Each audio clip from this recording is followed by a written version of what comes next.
Ndị uwe ojii na Anambra Steeti Maazị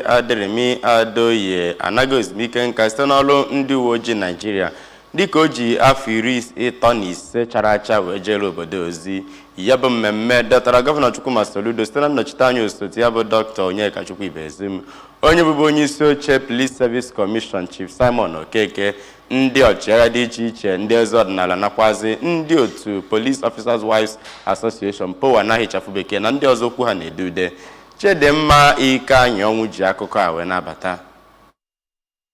Mmemme ahụ bụ nke dọtara Gọvanọ Chukwuma Soludo, onye nọchitere anya ya bụ osote ya bụ Dọkịta Onyekachukwu Ibezim, ndị former chairman Police Service Commission Chief Simon Okeke, ndị Service Commanders, ndị eze ọdịnala nakwa ndị otu Police Officers Wife Association nakwa ndị eji okwu ha agba izu n'imerime ndị ọzọ. Ka ọ na-ekwu okwu na mmemme ahụ ka onye kọmishọna na-ahụ maka ụmụ nwanyị na steeti a bụ Honorable Ifi Obinabo bụ onye toro CP Adeoye na ịhụnanya ya gbasara ịnụrụ ụmụ nwanyị o nwere ka ọra ha ọgụ na ụmụaka na steeti a ma kpee ekpere ka Chineke na-echekọba ezinụlọ ya. Ya bụ kọmishọna bụ onye gwakwara CP ka ọ neba anya na okwu dị iche iche nke ewetegoro site na ministri ha tupu ọ hapụ ụlọ ọrụ ma kwuo na o nwere mmasị na ya bụ nwa amadu ga-eme ọfụma n'ebe niile ọ hụrụ onwe ya.